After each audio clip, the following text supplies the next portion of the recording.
Shalom to everyone. Welcome to the first lecture on the Joshua's Altar online course. I have to tell you, this has been a dream of mine for a long time. Um, Unfortunately, Joshua's Altar has been unnoticed for a long time by the world, and what we're trying to do right now is to bring awareness to this very, very important site. And part of the process is to show how important it is. And I think that by the end of this course, these 5 lectures that we're going to be sharing, many of you will really have this big affection, big love to this important biblical site. So without further ado, I will present our first lecturer, Dr. Shay Bar. So this is Shay Bar received his PhD in archaeology from the University of Haifa in 2008. He is a researcher in the Zinman Institute and teaches in the archaeology department at this university. His current projects include directing the Manasseh Hill Country Survey and the excavations of Tel Sur and the Fatsael Valley Proto-Historic Project.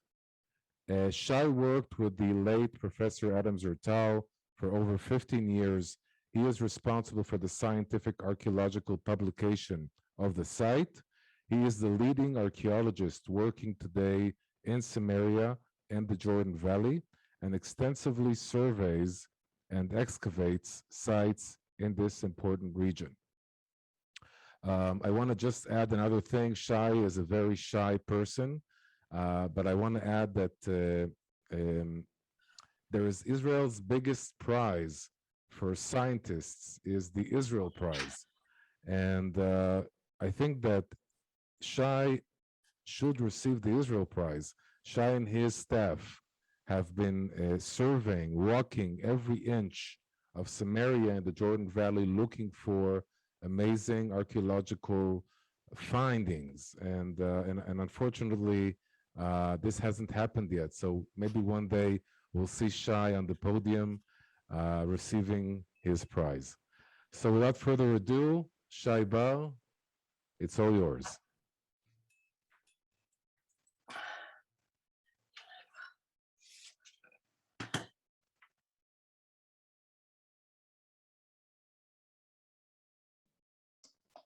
Okay, hello everyone. Greetings from Haifa, Israel. Here it's slightly later than 8 o'clock. Let me start by saying thank you for Aaron for inviting me for this very interesting course.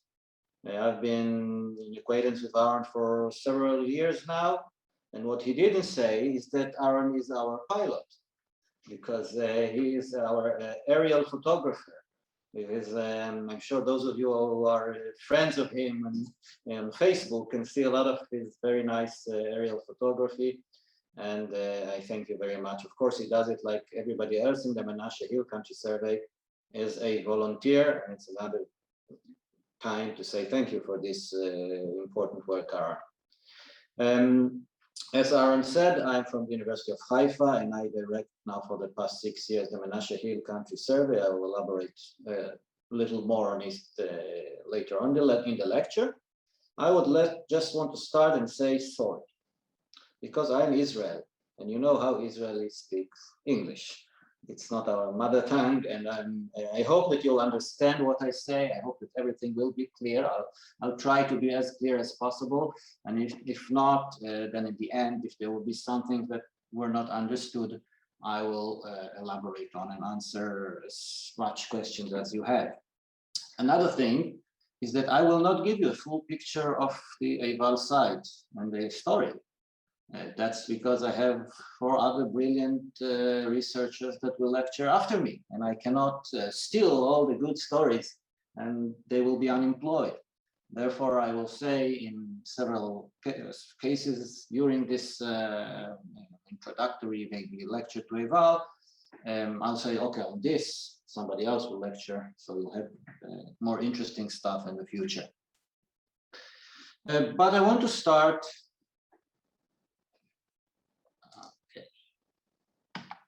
Okay. I want to start with the late Adam Zertal, because this entire site is based on the work of one person. Adam Zertal, he was a teacher of mine, he was a supervisor of my PhD back then in 2008, and he was, I was his assistant, he's a co-surveyor, and when he passed away 6 years ago, I continued in his footsteps, actually literally in his footsteps. So this is a story that it's not only about the site, but it's also about a man, a much debated man, and I will talk about the current status of research on this site at the end of my lecture. Now, why is knowing the archaeologist something important in my perspective? Because, you know, people are what we are brought. We are, you know, we have an entire history behind our back. And if you don't know the history of the researcher, you might miss some things. Now, I'm sure that at least most of you know something about the Mt Ebal site. Sure, I know some faces here that have already been there more than even once, and some I hope will be in the future. But Adam Zertal was born and raised and even passed away in a kibbutz, the socialist way of life that was implemented in Israel, in a kibbutz called Ein Shemer, midway between Haifa and Tel Aviv on the Mediterranean plain, if those of you who know the country. And why am I saying this? Because if you were born in a kibbutz 70 years ago, 60 years ago, you did not read the Bible. You are an atheist. Adam Zertal was an atheist. When he became an archaeologist, quite later on in his life, he didn't know the Bible. He didn't believe in the Bible. And this is what making this discovery even, I don't know, stronger or more important in my eyes. Because if he was a very big believer in the Bible, for example, then you would say, okay, he was aiming at finding the site, this important site when he was in Samaria. But this is not the case. We are speaking on an atheist archaeologist, that what he discovered changed his life, changed his perspectives. He did not believe in the beginning in the Bible. And when he passed away, he was one of the most positively archaeologists in Israel, at least, according or talking about the historicity of the Bible, what is the reality that the story reflects. Now, I'm sure some of you know his famous crotchets. He was injured. Actually, when he was brought up in the kibbutz, he later studied. He was very into agriculture. He managed the kibbutz. He did not study like, you know, BA, MA in archaeology like most archaeologists do. And only in 1973, when he was already grown up with family, he decided to go and learn archaeology in Tel Aviv University. And he was supposed to start his studies in October 1973. Now, those of you who know the history of the state of Israel knows that in October 1973, one of the first worst wars we had, the Yom Kippur War, happened. And he was injured in one of the first days of the war when an Egyptian shell hit him directly near the Suez Canal in the southern front. And he was injured, severely injured. The doctor said he wouldn't live, but after a year in hospital, he was sent back home. And this is after a year in hospital, what you see. He was very severely injured. And since then, he returned to study archaeology, and with the famous crotchets that you can see in the left pictures, and actually in every picture of Adam Zertal, where you see more than his face, you see it was his sign. I remember 15 years ago when I started working with him in Samaria, he was running faster than us in the hills. And there was always a joke. We said, okay, it's not fair. He has 4 legs and we have only 2. Now, unfortunately, or dramatically, or I don't know how you want to call it, mythically or something, Adam Zertal passed away on 18th of October, 6 years ago, the same day that he was injured from continuation of this injury, things in his body that could not withstand the injury. He passed away very suddenly because I was talking to him. We were supposed to start the survey in the beginning of November, like 2 weeks later, and we were talking about where we're going to survey, etc. And a few days later, he was gone. When Adam Zertal in 1978, when he was still a PhD student in the University of Tel Aviv, he started a survey in the Dotan Valley, very famous for Joseph and his stories, of course. And at first it was this old jeep, two of his friends, they started walking, and since then the Menashe Hill Country Survey is the longest ongoing project in the world. We have just started this Friday, 2 days ago, the day before yesterday, the 44th season of this project, the 44th year of this project, the longest project there is. You can see here the map of the area of the survey. This is the Sharon Plain, the Mediterranean area, the Jezreel Valley, and the Bet Shean Valley, the Jordan River, and the Dead Sea, Jericho and the Dead Sea in the south. So it's northern, central Samaria, eastern Samaria, and the Jordan Valley. It's more than the Menashe allotment. We are now deep into Benjamin's allotment, for example, but the name, of course, remained. And this is area that we walked by foot, or the project walked by foot for 44 years, is 2,500 square kilometers. Now, for those of you who are in the States or in large countries like in Germany, I heard, maybe that's not a lot. But in Israel, it's more than 10% of the state of Israel. That we walked by foot, and we reveal and map a new history of this very important region from the prehistoric periods, certainly the biblical periods, and later classical and Middle Ages periods. We've discovered more than now, I think we're almost at 3,500 sites. Now that's quite a lot, ancient sites from all periods of the history of mankind.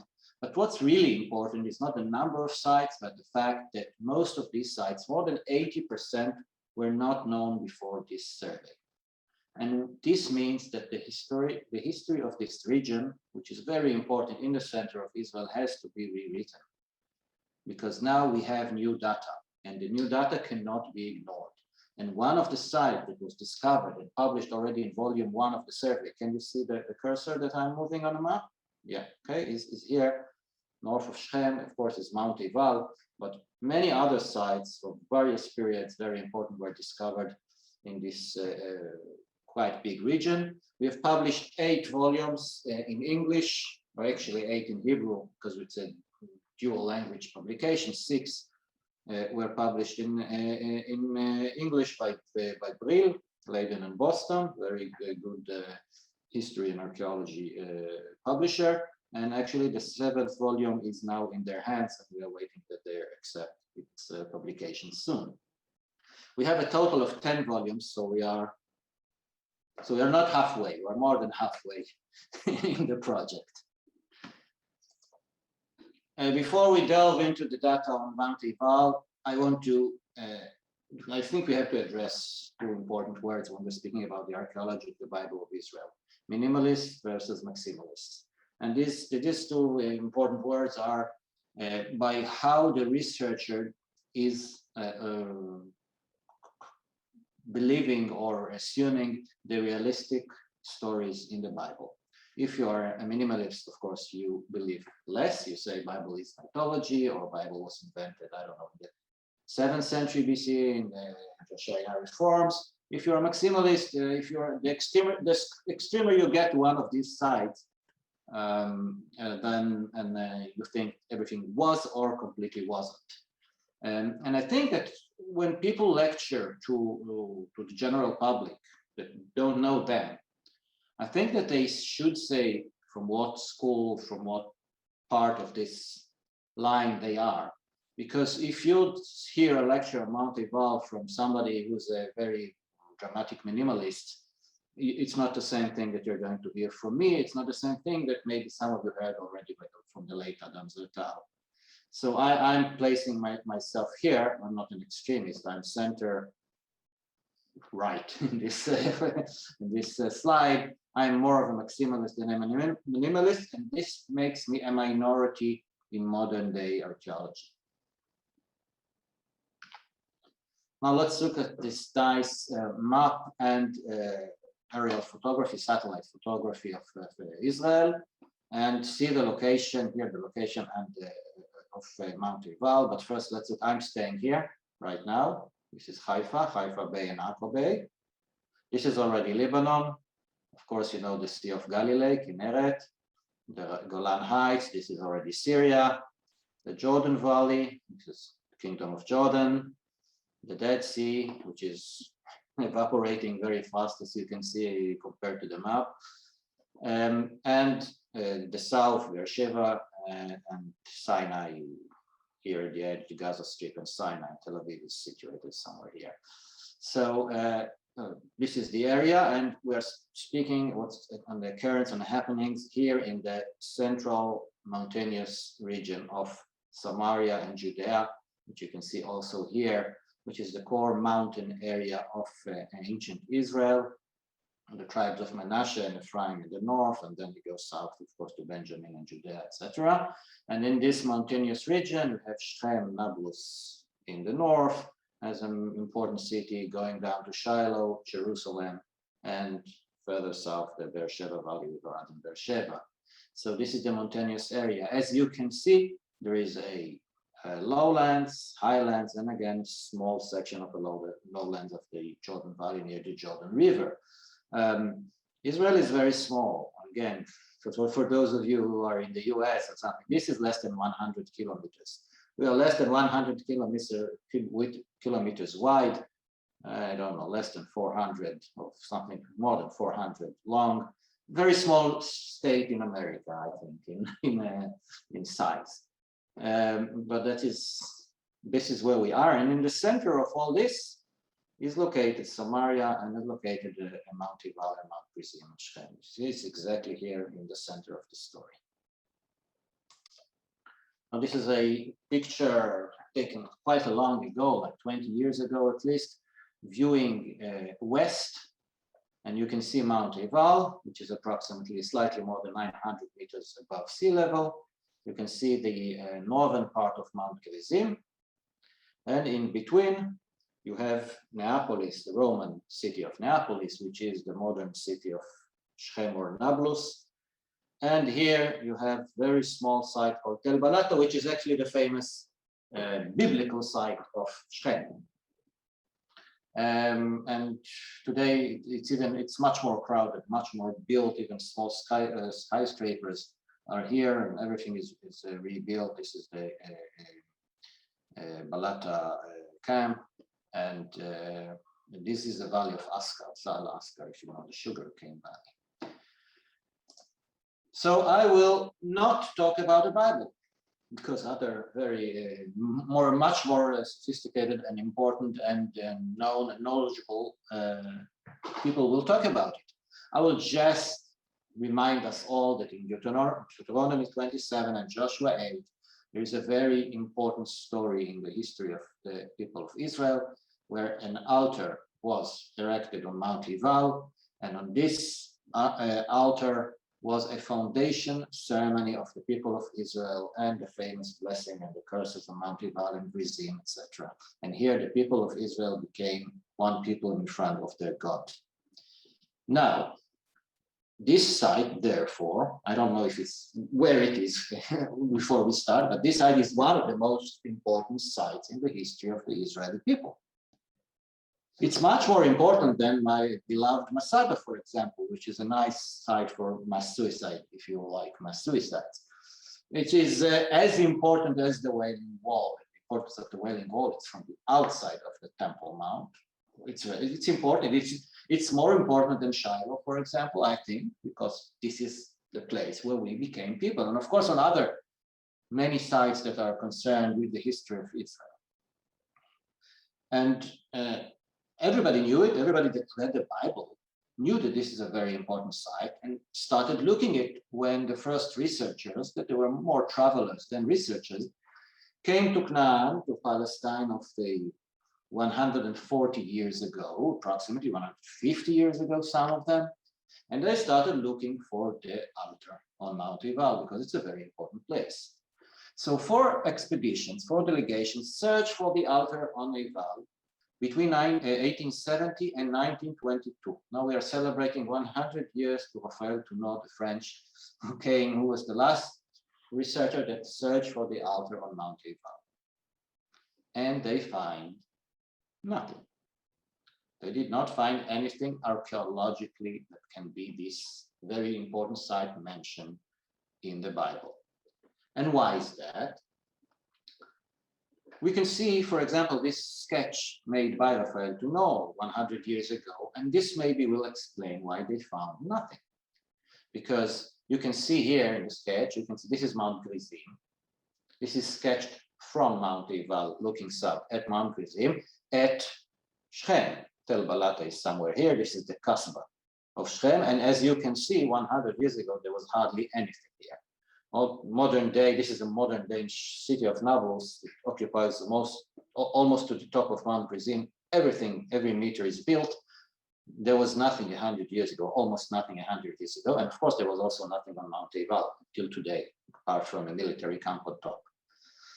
And they found nothing. Why they found nothing? Let's look at the topographical map, and this will give us the explanation. Again, we are in the center of Israel. You can see the general location map. But this is Shechem, Nablus. This is Tel Balat, a small Tel Balat, which is a small, very important biblical site, Bronze and Iron Age. And you can see Mount Gerizim here on the bottom left of the map. This is not the highest peak of Mount Gerizim, and you can see here the highest peak of Mount Ebal, which is, as I said, slightly more than 900 meters, and now an Air Force camp is based there. And they were probably, these expeditions were probably looking according to the biblical narrative. So from somewhere, from Ebal, you need to talk to people that are on Gerizim. And now, this is a problem when you read something that was either written or brought from orally from father to son for so many years, 3,000 years, or at least a few hundred years before it was properly written, and try to seek and find every explanation for every phrase. This is very problematic. And this is what they did more than 100 years ago. So they were sitting facing what they knew was Mount Gerizim. And here there is actually nothing. They found nothing because there is nothing here. It's barren, it's empty. There's no fields here. There's no water here. The water, as you see, for example, in Kibub, they are on the meeting point between the mountain and the valleys here, the open valleys. And of course, people settled in the valleys. Why settle in this high remote place? There is hardly any settlement here, certainly not on the higher grounds. So that's why they did not find anything there, because there is nothing there. But when the Menashe Hill Country Survey in 1918, the third year of the survey, after surveying the Dotan Valley, they came to this region. They did not come here to find an altar. They did come here to continue surveying the entire region, the entire area. And while walking on foot every square meter of this mountain, one of the poorest mountains in sites, in number of sites discovered in the region, they stumbled literally upon the site that we're going to talk about. Where here, you see, it's called the cult site. And those who can read topographical maps can see that we are something like 150 meters below the highest peak of Mount Ebal in a northeastern ridge that goes in the direction of Wadi Farah, Nachal Tirza, and not on the upper part of the mountain, because the people that came to survey here with Adam in 1980 were doing a complete survey of the entire area, and the site was found here. Now, this is a fact. Another fact is that there is no other Iron Age big site that can be this cultic site that is mentioned in the Bible. So this is the only one. And of course, from here, you cannot see Tel Balata and Shechem. You cannot see Mount Gerizim because there is a very high mountain that is interfering in the middle. You can see other mountains, as Zertal, for example, suggested that a mountain here called Jabal Kabir is the ancient Mount Gerizim. I'm not sure it's true. I'm not sure it's important again to look exactly to find this exactly every word if it's found in the area itself. I'm not sure, but this is another proposition. Of course, the people, the Samaritans on Mount Gerizim, didn't like Adam after this suggestion because it suggested that their holy site is not located in the right place. So his good friends, the Samaritans, became not very good friends after he published this idea. But again, this is something that is even not archaeologically, it's just something, an assumption, interesting assumption, trying to solve the puzzle. But again, even if a site was erected on the summit of Mount Ebal, it's more than 4 kilometers to the summit of Mount Gerizim. Now, 3,000 years ago, the electricity power in the region was not very strong. There is no way to hear people talking from 4 kilometers or 5 kilometers away. No way. So this is a very nice story, very important story about the ceremony, but it's not as we literally read it, or at least not on the sites that we are speaking about, the Ebal cultic site and Mount Gerizim. It's impossible. So let's see what happened in 1980. People were surveying the site. This is a nice aerial view, an old aerial view. I'm not sure it's from 1980, but it gives a good example of what they saw. This is the ridge that we are talking about. You can see that lots of it is cultivated. Dirt roads are passing here and there. I don't know if some of you heard that a year ago or less than a year ago, January this year, if I remember correctly, this site of Ebal was partly hurt by construction of a road. It's this road. It's now paved from Shechem to Asera Shamalia, and they destroyed part of the outer wall here, the Palestinians, unfortunately. But the main structures were not hurt. And you can see lots of walls here. And of course, for the unexperienced eye, these are terrace walls. Even for the experienced eyes, these are terrace walls, which are very difficult to date, but most of them are modern plantations. Here, modern plantation. Here, and of course, here with the olive groves, etc., etc. And most of the area now is olive groves, for example. And this road going up is the road that those of you that came to the site with Aaron or with other people came down from this road, and this is the road that leads to the summit of the mountain, but this is a kilometer away and 200 meters up.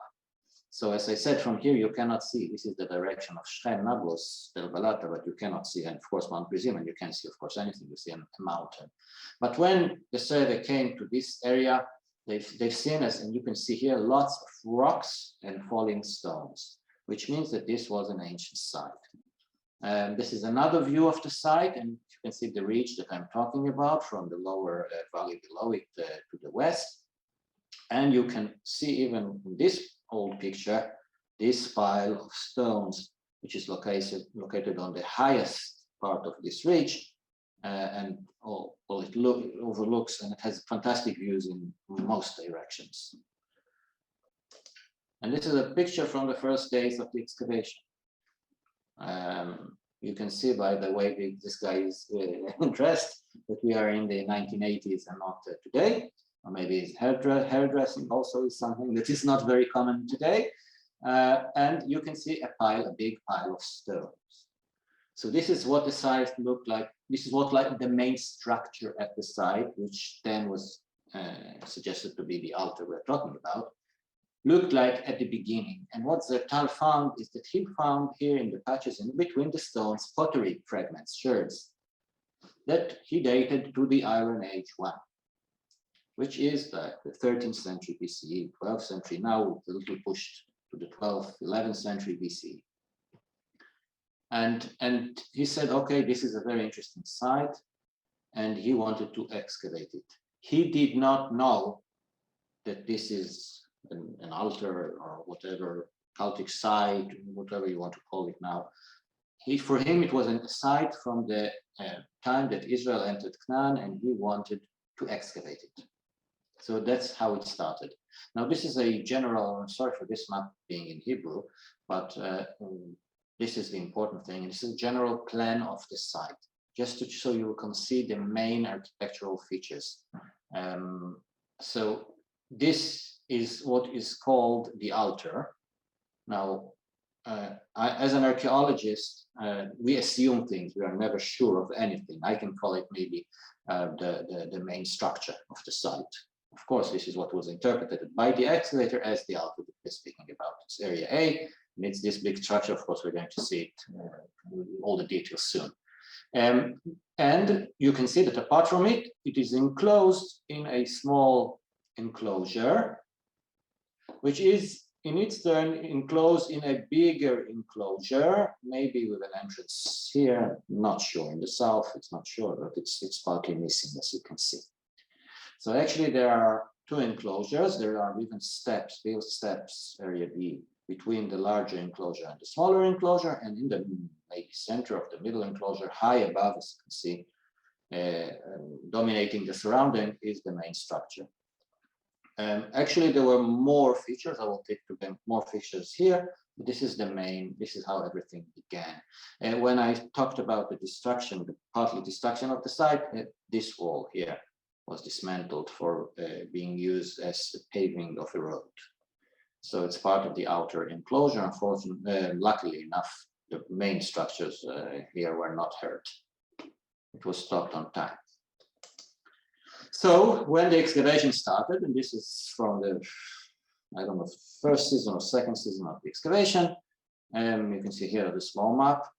You can see here the main structure that we are going to elaborate soon. And you can see the wall here. You can see it's well preserved in some areas, less preserved in other areas, but this wall here, that is a joint wall for both the smaller enclosure and also the bigger enclosure. And this is the wall of the smaller enclosures. And you can see stone protruding everywhere. And this stone means that this is not a multi-strata site. The stone is very close to the surface. And this is a one stratum site. It's actually a three stratum site, but this is not a, not like a tell, an ancient tell when things get destroyed like Megiddo, Hatzor, and many other sites. This is a probably short-lived site. And another thing you can see is you can see these piles of dirt. These two here, and this one here. And this is the lecture by Dr. Scott Stripling that will be in the next weeks about his very important project of sieving these dumps. So this, of course, I leave to him. And when Zertal started to take out the stones, the collapsing stones from the structure, he found out that these stones were actually sealing intentionally a buried structure below. Now, sealing of sites of structures is something very unique. It's not happening a lot, and it's happening especially in cultic sites in the Bronze and Iron Ages. And when he started to take out stones, you can see, at least those of you who can understand, this is a wall, and there's another wall going here. So walls started to protrude out. When the stones, they're fallen, it's not a fallen stone, it's when the heap of stone was cleared away and only stones that were stuck together as parts of walls remained, or floors, we started to see walls. And when he continued to move the collapsed stone and start excavating, actually, he found, for example, here you see where the meter is. You can see a wall going like this. You can see a rectangular structure. This is one of what he called the courtyards. There's one here and one there. And you can see that this wall, the highest part where the people are standing, is the highest preserved part and was the highest part of this enigmatic structure. And this is by the end of the excavation of this structure. And you can see that there are some very interesting features here. I'll add the plan for your help, for your assistance, so I can explain better. You can see that the highest part is a rectangular structure. In the middle, we'll see it later, there are two walls and penetrating. This is the highest part of the structure. Now to this higher part climbs a wall, a narrow wall, which is this wall. I hope you can see it climbing up. Now this rectangular structure is surrounded by walls from three ways. 1, 2, all the way, and 3. And In front of it are two courtyards. This courtyard, one, and the other courtyard is this courtyard, two. Now in these courtyards and outside of these courtyards were found what we call in archaeology installations, mostly rounded features with finds inside that were brought to the place. I will talk about this soon. So again, this is the archaeological maps detailing elevations and stones. Every stone was drawn, and you can see this W2 wall 2 is climbing to W9. This is this wall climbing here in this reconstruction. Now, in the reconstruction, which is more easier to the non-professional audience, you can see that Zertal claims that this rectangular thing was actually completely paved. It's this thing, and that this wall claims to the paved area. The paved area is surrounded from three ways by walls that enables walking surrounding only from three sides. And as I said, two courtyards with these rounded features, these installations, some of them squarish, more than rounded, and also from the outside. Now, of course, this is the altar, of course. Here, they burnt offerings. Here they climb up to the altar. Here it's horned in the reconstruction by Rittmeyer. We don't have any proof for that. Nobody's seen the horns, which is typical of altars in Israel and Judah, mainly Judah. In the Israelite tradition, I'm not sure that there were, of course, horns. So this is what was suggested. I don't want to tell you the nice story that Shay will tell you about how Zertal learned that this is an altar, because it's a very nice and interesting story, and what is the importance and what does this altar looks like. This I'll leave to the lecture of Tzvi. Now inside, you can see this is again this rectangular structure, and this is one of the protruding walls inside. Inside, it was very strangely filled with a thick ash layer. Now, when you have ash layers in archaeology, it usually means the site was burnt, either destroyed by people or burned by natural causes as a result of an earthquake or a fire. But then the ash layer is usually something not very thick. It can be a few centimeters, sometimes less, depends on the preservation. Here it was more than 1 meter thick.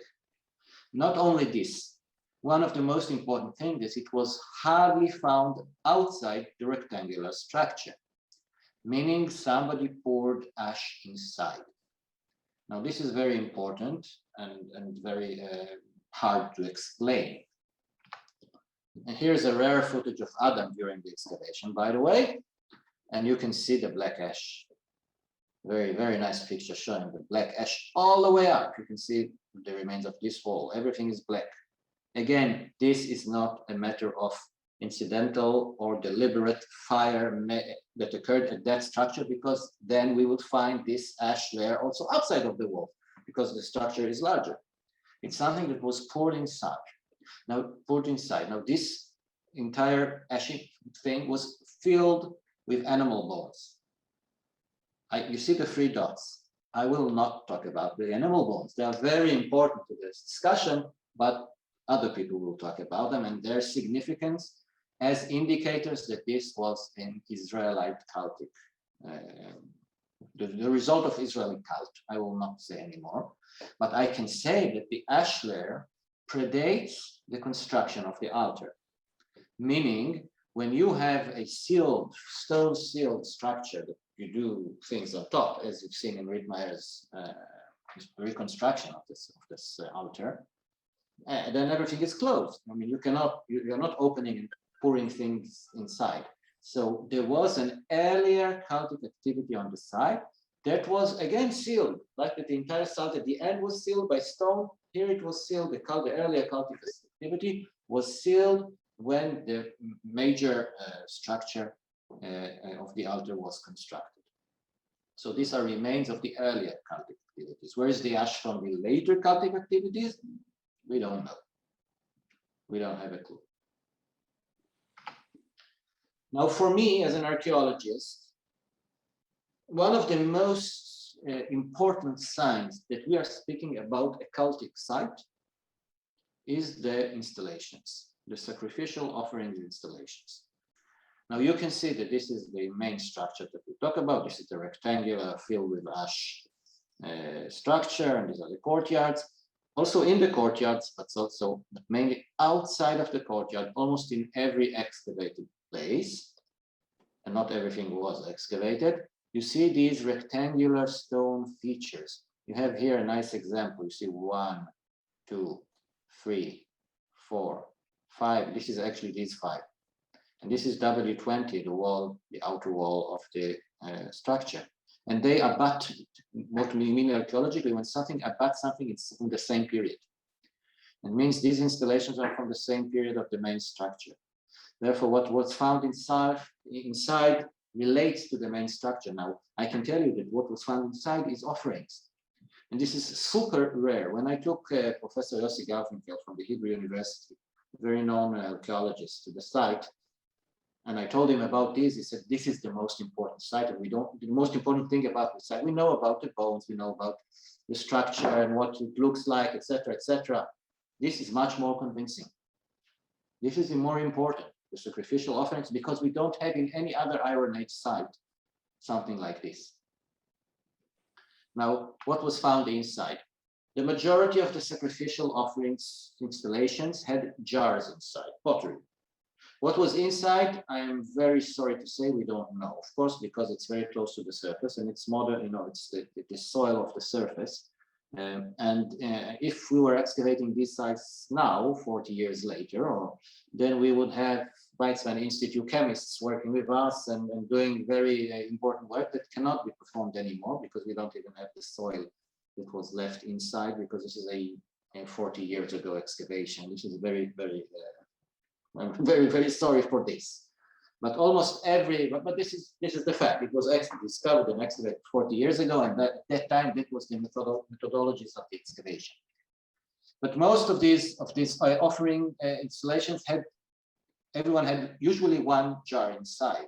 And again, this is contra other sites that had this installation, like Mt Ebal excavated by Sven Finkelstein.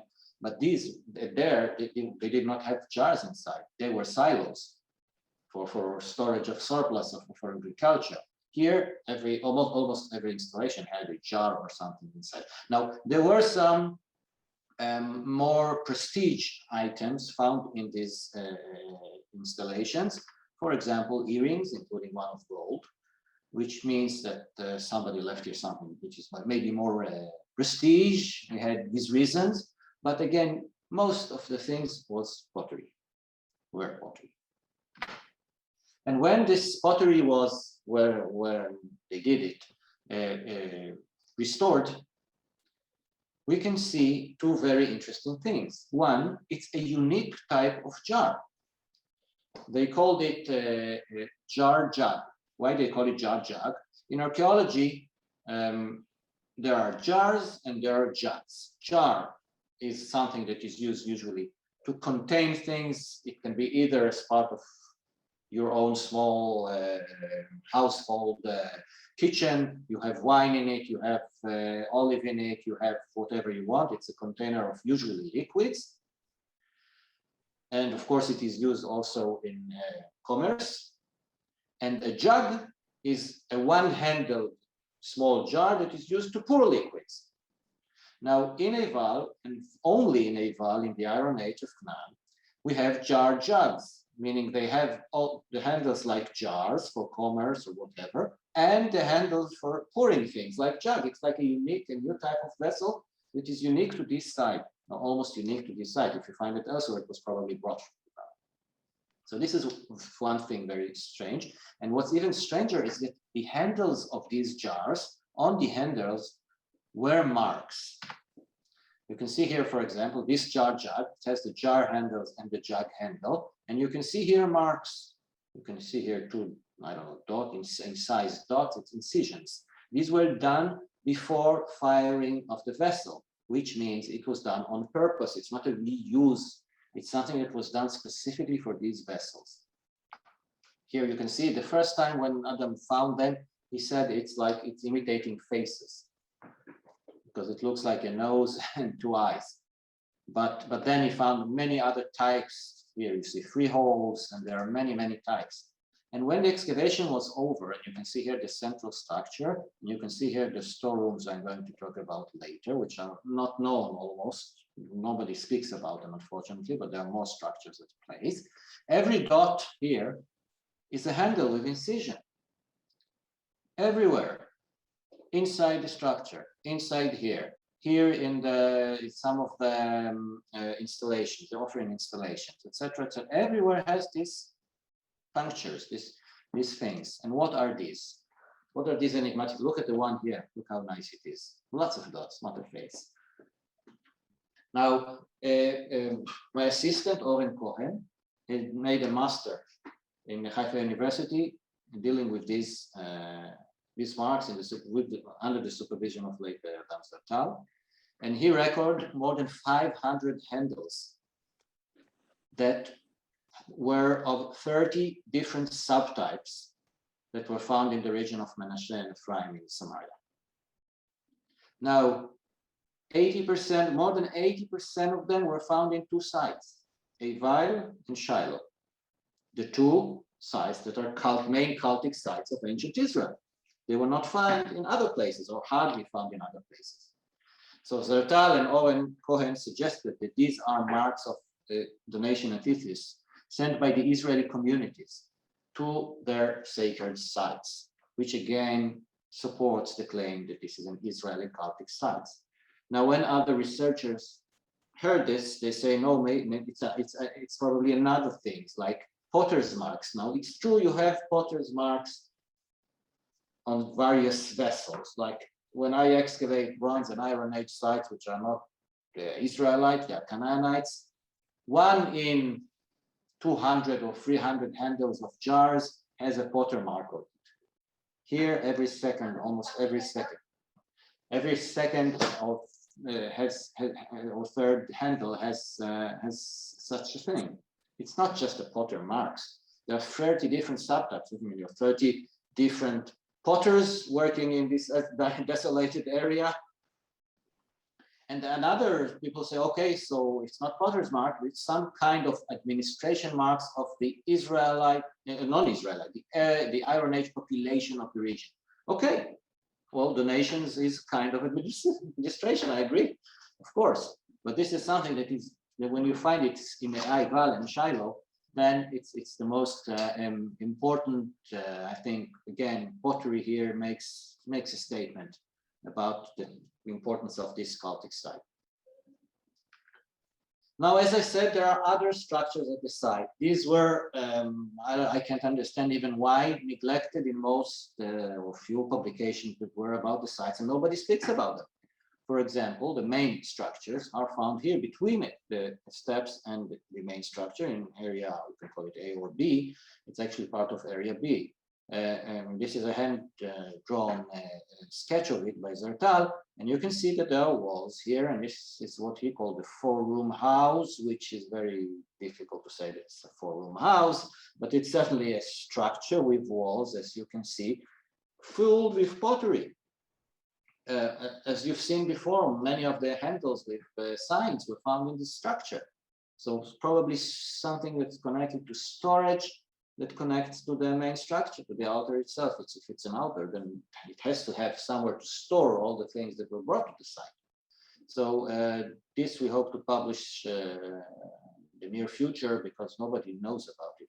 It's very, very uncommon to speak about it. As I mentioned, there's earlier activities at the site. These were only found below the rectangular structure. Here we are again in the rectangular structure. This is all the ashy area. And when you remove the ash or parts of the ash, and this stone, you see it's the same stone here, broke. And when they excavated here, you see pictures, black and white and color pictures.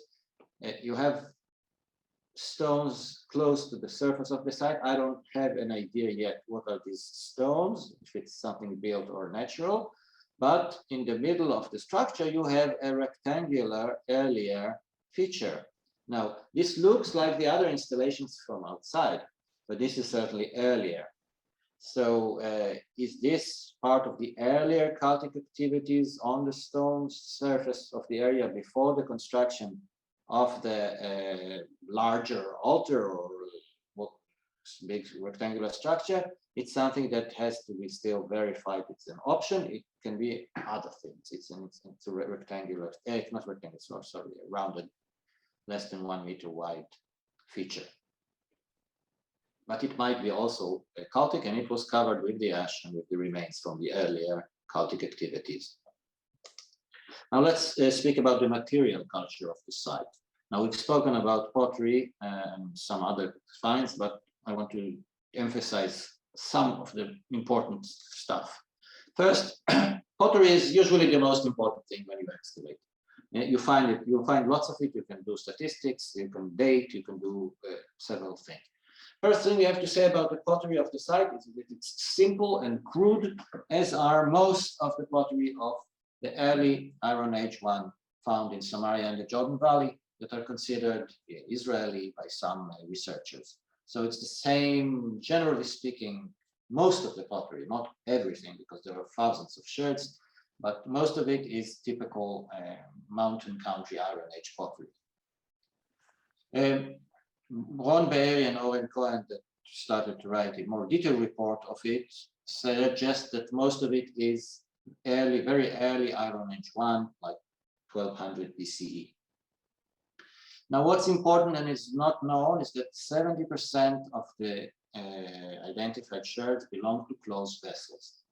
Now, why is this important? Because there is a big difference when you excavate and do statistics on typical dwelling sites, typical villages, cities, whatever from the early Iron Age and even other periods, Bronze Age, late Bronze Age also, which is very important because it's very near chronologically.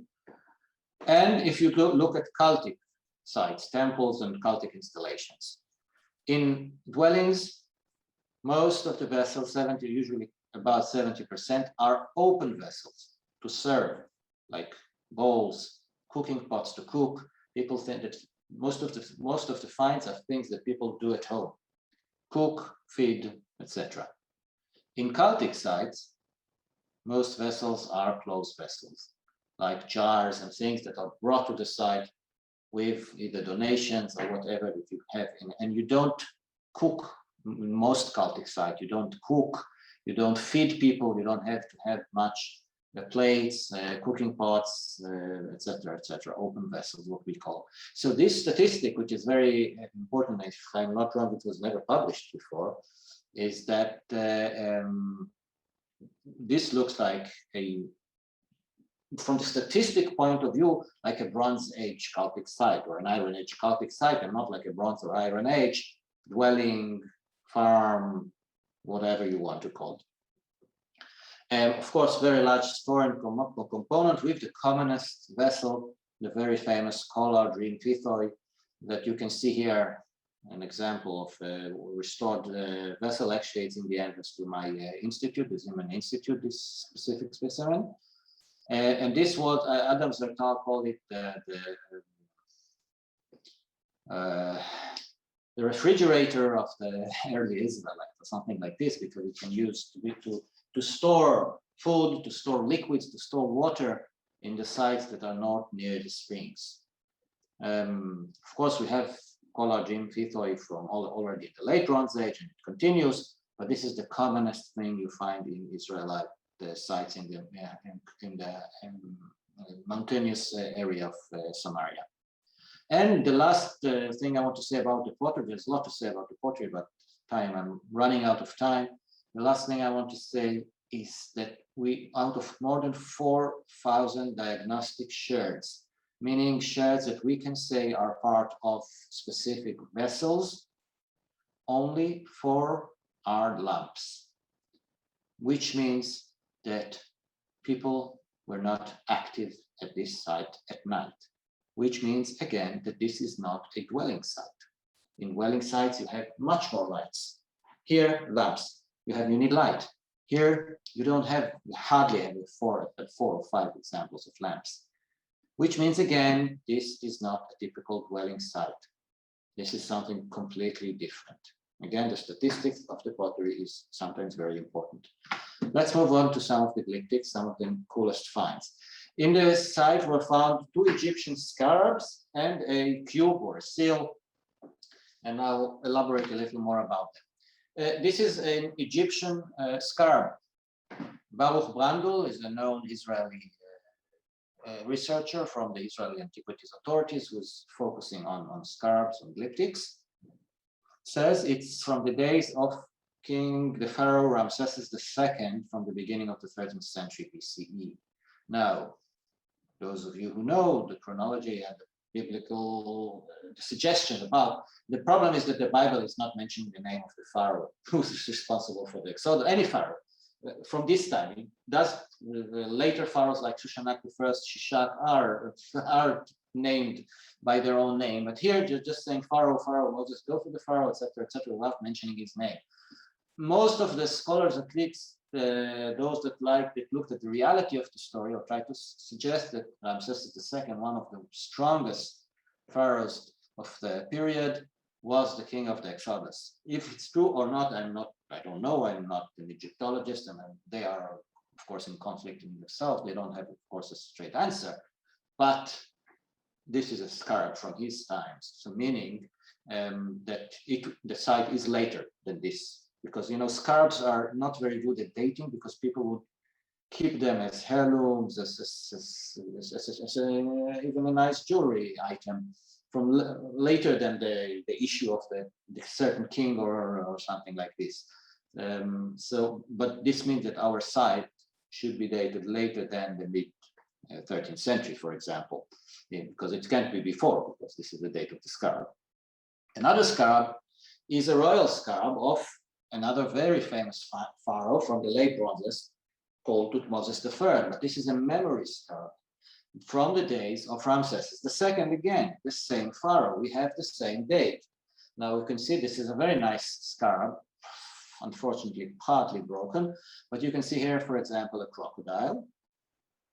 And you can see here a cartouche. This is where the name of the king is written.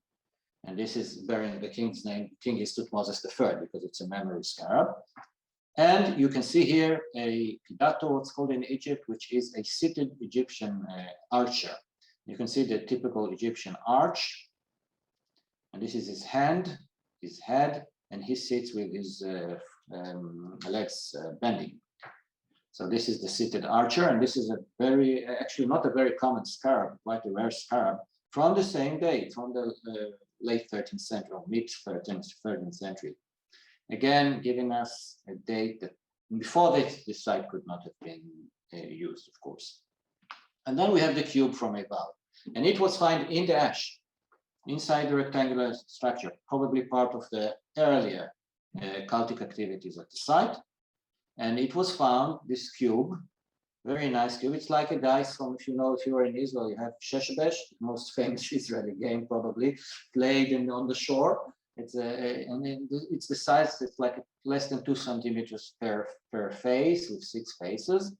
And it is a cube. At first I thought when it was discovered it's a seal, but no, it's a cube. And what's very nice is it was found with this intentionally broken base of a jar, reused probably as part of a tossing or using the cube, because you can see the cube just fits excellently inside, like the first casino of the Iron Age or something like this. And on one side, on this side, which is this exactly, you have something that is reminding of the 2 courtyards and maybe the plan of the site. This is a suggestion by the people that wrote about it, Ben Yosef, that maybe this is also the plan of the altar itself on the dice, because this is happening in late Bronze Age cultic temples. You have sometimes in these temples dices that have the imprint of the figure of the altar itself on the dice, which is controlled to what we call in the biblical language, the pur or the goral faith, tossing faith. If you have to choose something, you use these dice allotments or whatever you do. You have lots of these in the Bible of putting goral or pur into action. Another very interesting find, actually quite amusing. Inside the black ash, not far from the what I've just shown you, is a chalice. A chalice is a cultic object. As you see here, it's this one. You can see the size. You can see here also the side. That when you have chalices, usually they are made of pottery, but sometimes they are made of limestone or basalt. This one is made of basalt. Then it's usually connected to cultic activities. It's a vessel that is used for cultic activities. And what's strange, very strange about this specific chalice is that it is made of pumice. If you know pumice, this is the softest and not holding water way of lava getting cold. So if you poured liquids inside, then they will just pour away. So I don't know what they were doing with this pumice. As part of the new research on the finds from the site, we have this pumice chalice. In Haifa University, we're going to try to see, because only in the last years, they have, for the pottery, there is a complete methodology called petrographic analysis, which by analyzing the minerals from the pottery itself, you can suggest from where the vessel was made in. Now we are starting to work on stones, on basalt, trying to solve the riddle of where does these things come from. Now it will be very interesting to see where this vessel comes from. Now, pumice rock are found, for example, at sites that are post 16th century BCE, transitional Middle Bronze, Late Bronze Age of the Terra Santorini eruptions that was in the sea, and lots of pumice came and found itself to the shores of Egypt, Israel, Anatolia, etc., etc.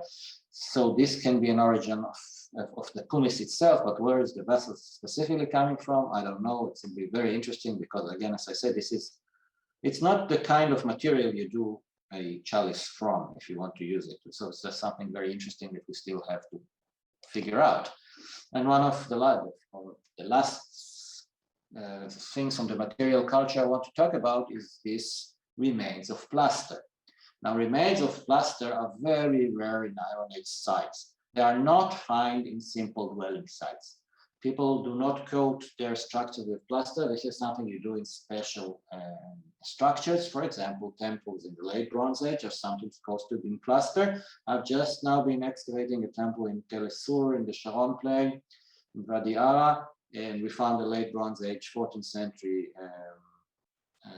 structure that was the base, the foundation of a temple, a Canaanite temple, and it has plaster on the walls, plaster remains that survive. So, but in Iron Age sites in the hill country, located so far away from everywhere, you don't find plasters.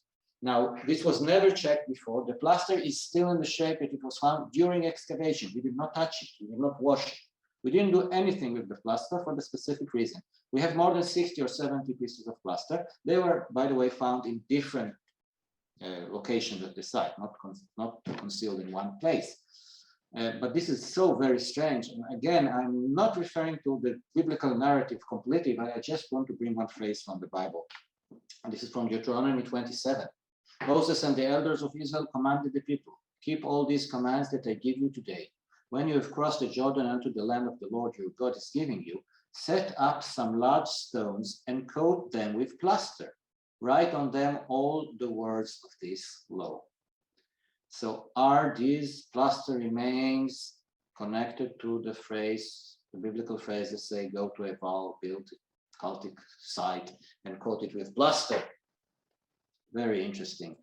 We are waiting. We are waiting because we are afraid that we are going to erase something. We're waiting. Technology is moving very fast nowadays.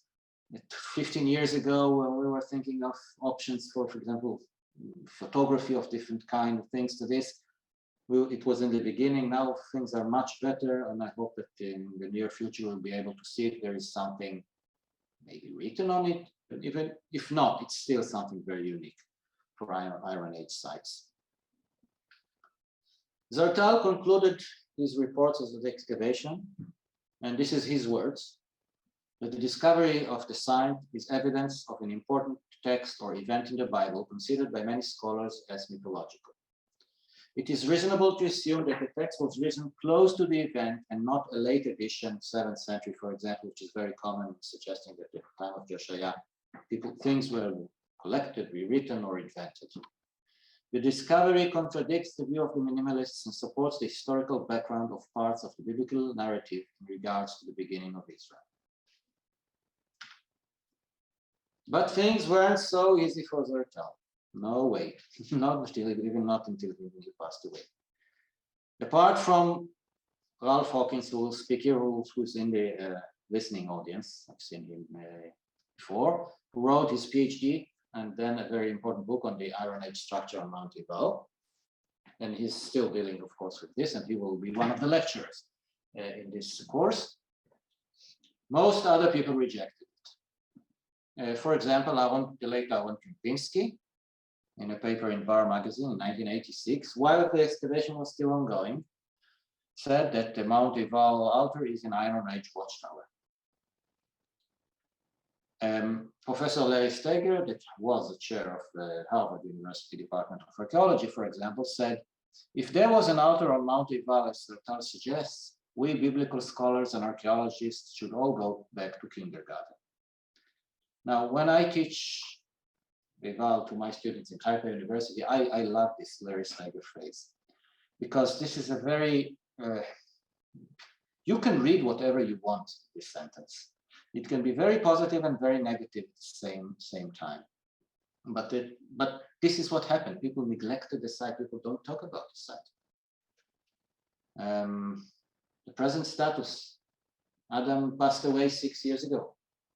The site has not been fully published, unfortunately, archaeologically, and this is one of the main obstacles for people to read, to know, to discuss, to debate on facts and not on small facts. You know, the only published material, archaeological public material, was after 3 seasons. He excavated a very detailed report in a journal called Tel Aviv, more than 60 pages about the site. That the site was excavated for 8 seasons. This report is the first 3 seasons. This is what most scholars debate on. Something that was written almost 40 years ago and reports about maybe half of the finds from the site. So that's a very big problem. Many scholars do not accept Zertal's data and conclusions. In most archaeology departments, at least in Israel, which I'm familiar with, the students are not even learning about the site. The site is currently located in Area B, according to the Oslo agreements, and between the Israel and the Palestine Authority, and Israeli archaeologists cannot carry out new research there. Theoretically, even cannot visit it, but it's only theoretically, luckily enough. And hopefully,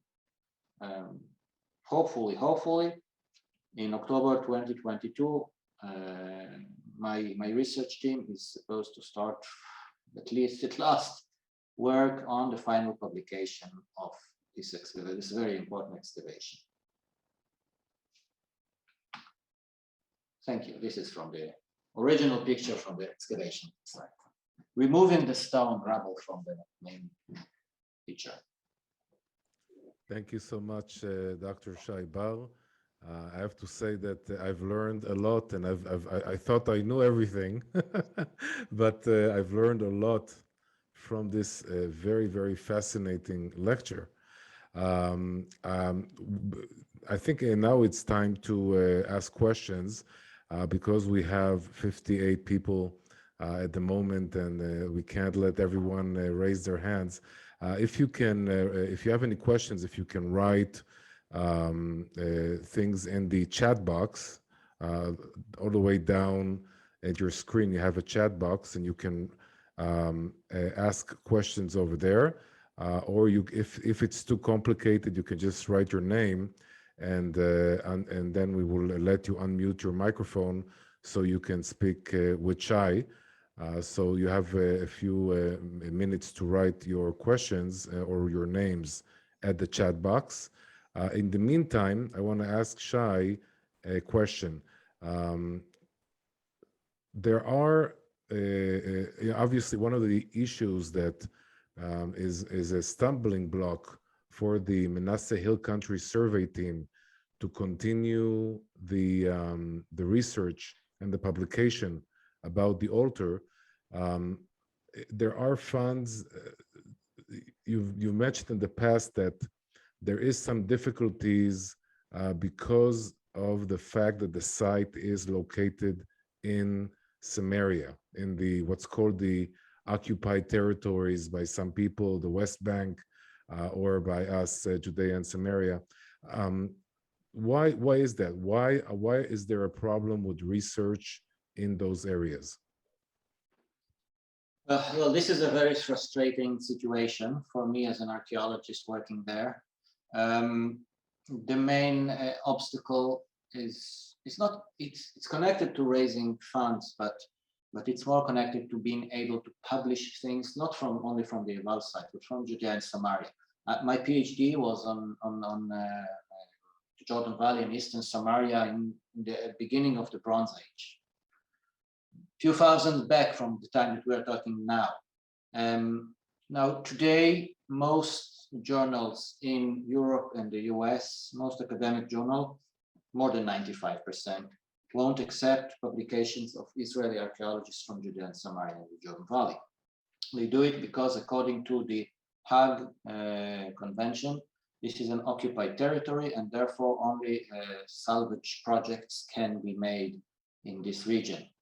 The fact that there is an Oslo agreement between Israel and the Palestinian Authority, which declares Area C as an area that is controlled, civil control of Israel, and therefore, and that's where Israeli archaeologists can work, is not accepted, not known by these journals, and therefore, this happening to me on a, I can almost say monthly basis, that I send a paper to a journal on a research done in the Jordan Valley or in Samaria, and they would say, did you receive permit from the Palestinian Authority? And I said, this is Area C. First thing, there is no Palestinians here.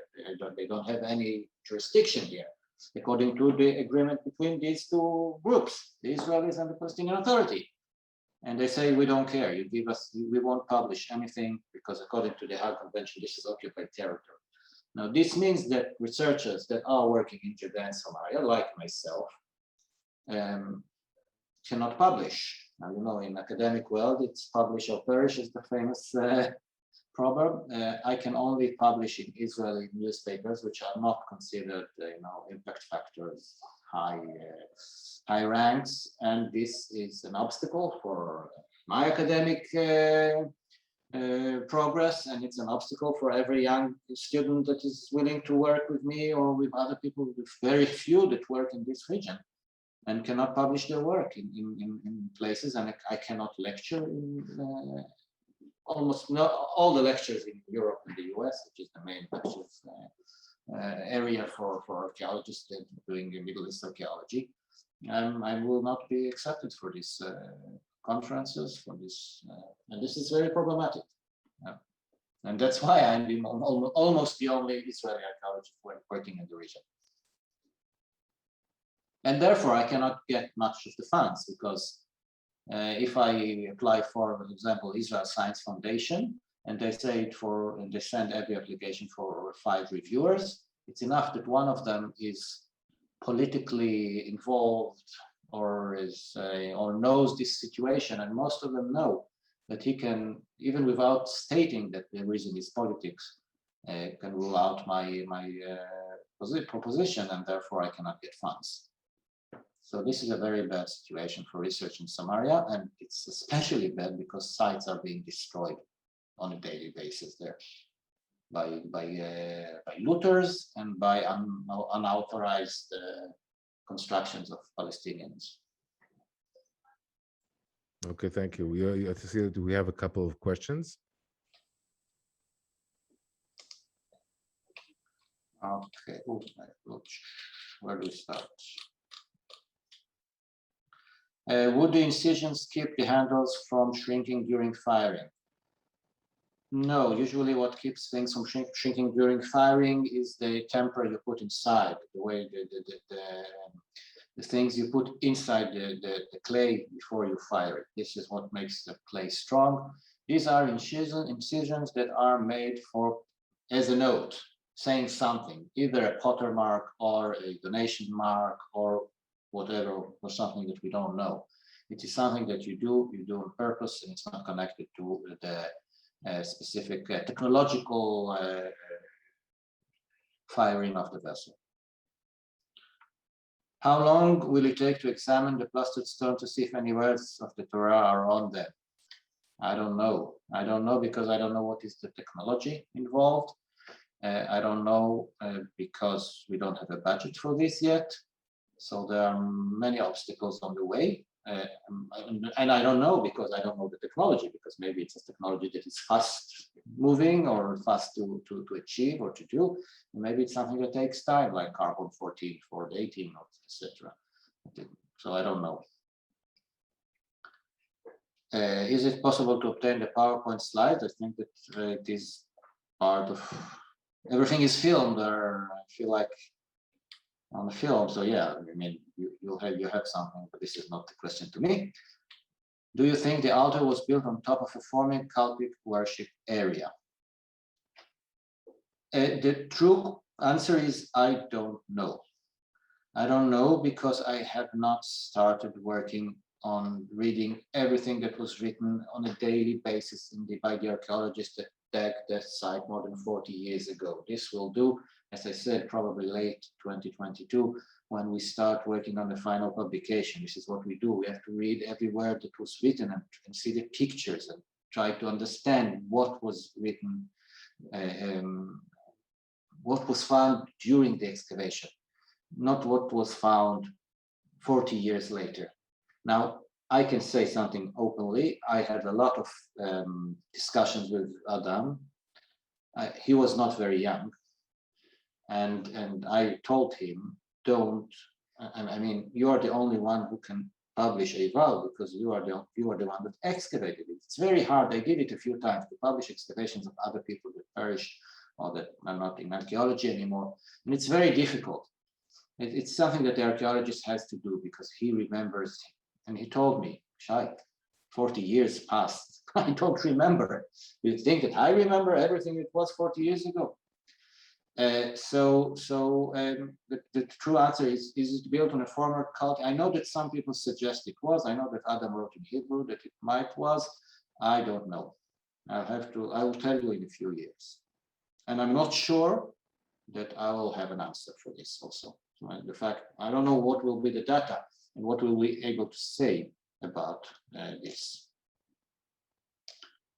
So I'm clear, other than traditional objections, is it possible that the mount that Zertal said could be Grizim was in fact Grizim? Since I didn't see it, would it fit the narrative tradition aside?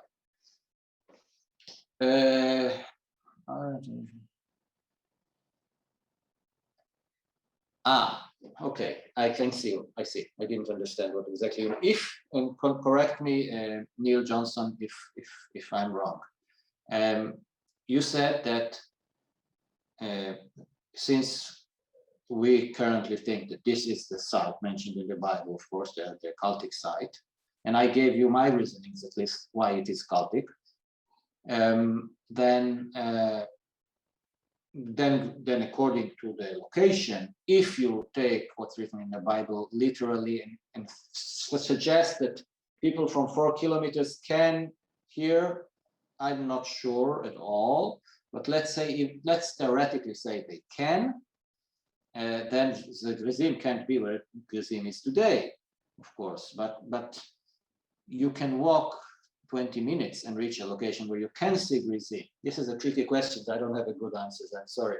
And if Jabal Kabir, the mountain that is again about 4 kilometers away from Ebal, which will have a very nice eye contact from those mountains, Is it possible that that was Grizim?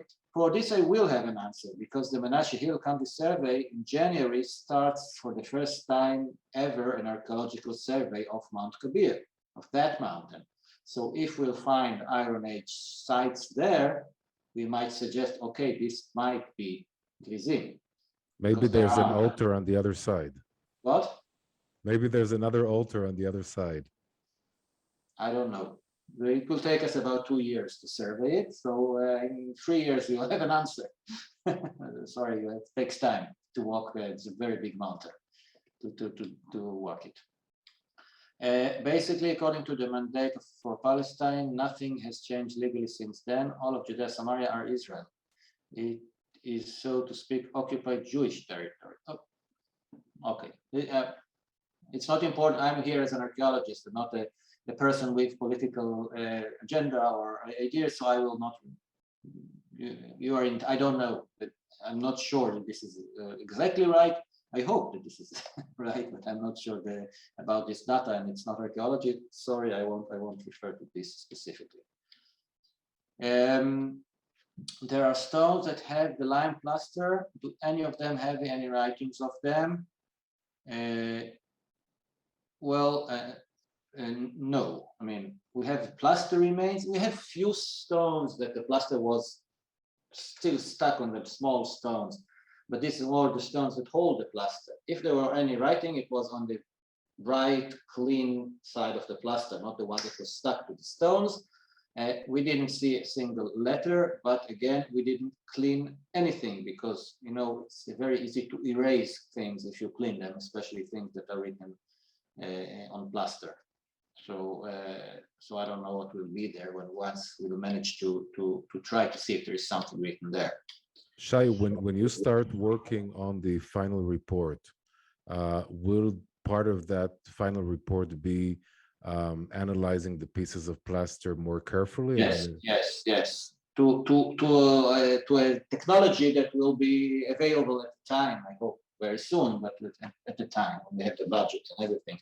But, yes, it's very important because again, even if things are not written on it, it's still very unique. It's again one thing that is very unique that makes this site not a watchtower or a village or all the other suggestions that were made by archaeologists that either didn't know the entire data, or apart from you, most don't know the entire data, or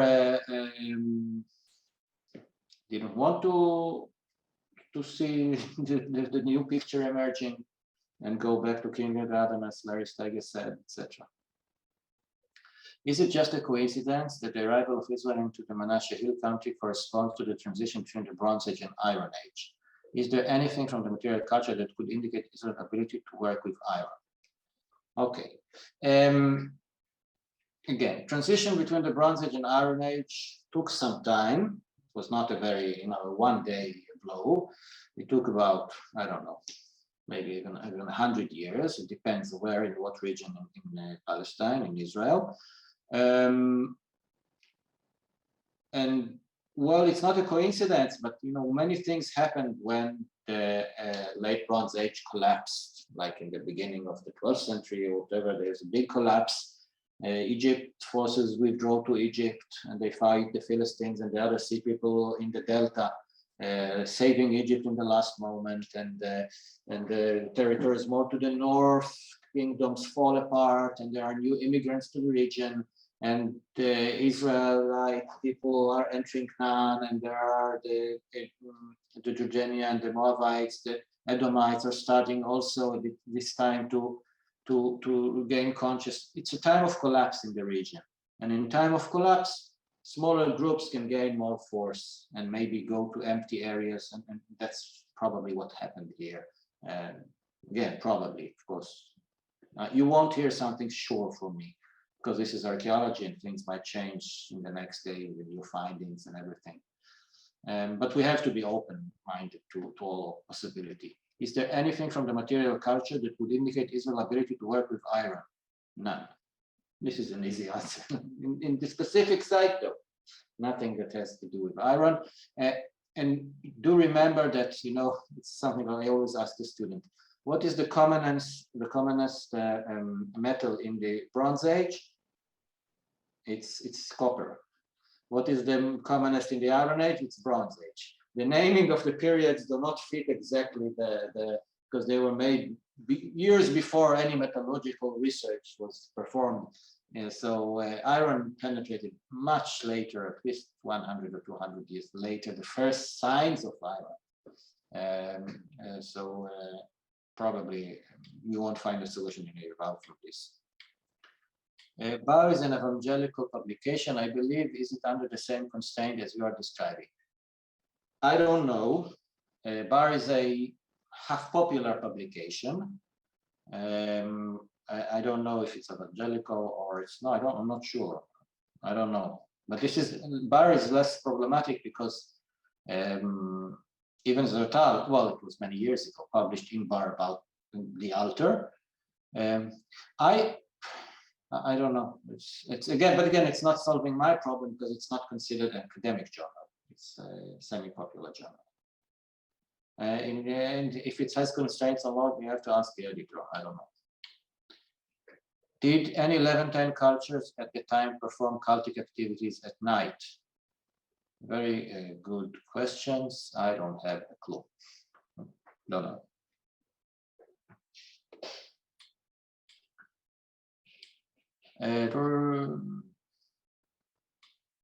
ABR, I know, it's Associated for Biblical Research. Yes, I know. Yeah, I lectured there last year. I'm sorry, it was for the Zoom, but yes, I was a guest lecturer and we talked about some very interesting stuff for the ABR. Yeah. They do have a journal, ABR does have a journal, and we will start publishing there. Talk to Scott Stripling about it and others. And yes, but it's still it's considered a local newspaper. It's not like the very highly ranked papers. We do publish in English. All our publications in Israeli journals, most of them are in English. And today everything is on the net. So it's more about the gaining points in the position fights in the academy world than the proper getting the data elsewhere, because I can publish in a local newspaper, but just put it on the internet and everybody can read it. So it solves at least the fact that it can move around. Not my specific or my friend's specific problems as academics working in Judea and Samaria, Israeli academics.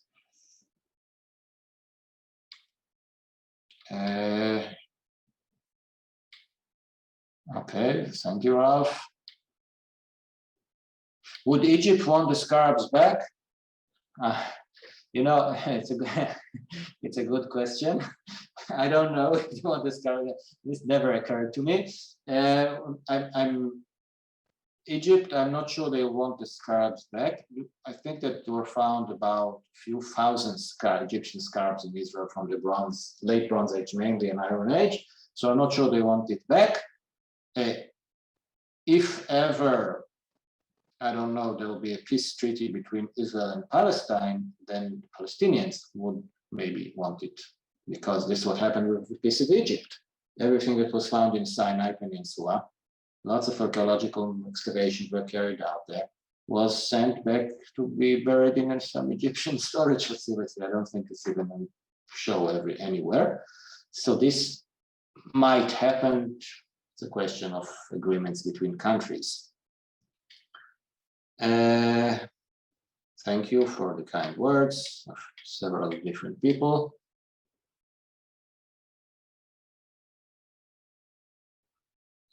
Okay, this is an interesting question. It's more, I think we should save it from Hannah in Deuteronomy 27:8. Does the Hebrew Ba'er Heitev mean that the words from the Torah would have been engraved rather than written on the stones? This is something that I will leave. First, I don't have an answer, of course, for this, because Ba'er Heitev is explained in a very good, very wide way. It's not the actual working of the thing, but I would leave it for the people that are much more into religious studies than myself. Is it correct that Dr. Zertal, Professor Zertal, eventually found the site having been deliberately covered over with rocks that had to be removed? Yes, this is what he claims. Yes, and this is what looks like from the pictures that I've seen. So yes, this is probably it doesn't look like a collapse of a structure. It looks like something that was buried on purpose. This is I'm quite. It's quite sounds reasonable to me. Yeah. You were saying the ash discovered came from a different period, as in there was a sacrificial work done before the building of the structure. Yeah, it's a different phase. It's not exactly a different period because it probably occurred just before they built the main. If there was a cultic activities, I say if, but this ash that was poured inside was probably poured from a cultic activity on site nearby the main structure that was not found in the excavation. As you've seen in the first picture, the stone, the bedrock, the natural bedrock is very close to the surface. So I'm not sure we'll find something like this, but it's from an early phase before the construction of this main structure. But you know, some authors, it was suggested already by Zertal and many others, as a how do you say, the beginning offering on the beginning before they built the structure. For example, it has a name. Foundation altar. A foundation offering, yes. Like you do the foundation, you do some cultic activities, and then you build the structure. So you collect maybe the things from these offerings and pour it inside. I don't know. Who covered over the site? Original builders, or later covered over with an agenda? That's a very good question. Again, original builders, I'm not sure, because it seems that the site was active for, now we even think more time that Zertal suggested in his publication for, I would say, for over 100 years. According to the pottery, it seems that we have a larger period for the pottery. So the original builders will probably after 100 years won't be there anymore, but it's the same people that had the agenda. Was again probably, when speaking about the agenda is the cultic agenda, so they did it on purpose, cover it on purpose, but as part of sealing this cultic site. But when it was done, we cannot say.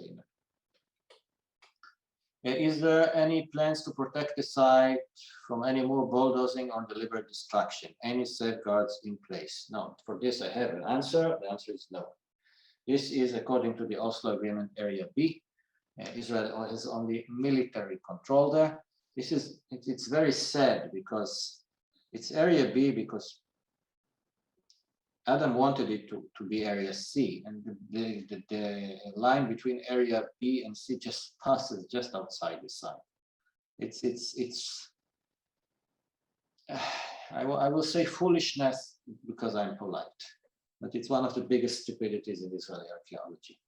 The people that were responsible for saying where the line moves should have moved the line a few meters and saved the site. But now the site is under Palestinian jurisdiction, and they can harm it without us knowing. And we'll visit, I don't know, once in a week, somebody passes, a Jewish settler passes by, and that's how we learned that the site was partly the wall, the outer wall was partly destroyed. Somebody just came to visit. So unfortunately, nobody's going to protect the site. Were there any human remains out of the many bones in the ashy area? Not a single one was human. All were animals of various kinds, mainly 4 kinds that I will not talk about now. We will have it in another lecture. Thank you. Thank you. Okay, I think Shay, you've done a great job, and I think it's time to sit back and make yourself a good cup of tea and relax. Thank you so much for a fascinating lecture. We've learned a lot, and I just want to finish by asking everyone here, if you are a believer, to really pray for this site, that God's providence will be over it, and that no harm will be afflicted on it. There's so much more to research and excavate in that site, and find things that are just waiting there, have been waiting there for thousands of years for us to find and learn from. And so I'm really, really asking you to pray for that. My biggest nightmare is to wake up one morning and hear that the site was bulldozed by the Palestinians, and it's over. So it's really, really important. So again, thank you so much, Shai. And again, I want to commend you so much for the work you're doing. Maybe these funds are not giving you the appreciation and support that you should be receiving for the hard work that you and the Manasseh Hill Country Survey have been doing since the 1970s. All these sites that you found, all this information that you brought forth to the academic world is so valuable. And you know, if they don't appreciate you, we appreciate you. So again, thank you so much for your work, and I'm inviting you all to to join us for next week's lecture with Dr. Ralph Hawkins, who's going to give us more information about the material that was found inside the altar. It's going to be fascinating, and I really hope to see all of you there with us. And again, if you are not able to attend, we will send you the recording of the lecture a day afterwards. So again, thank you, everyone, and see you next week. Shalom.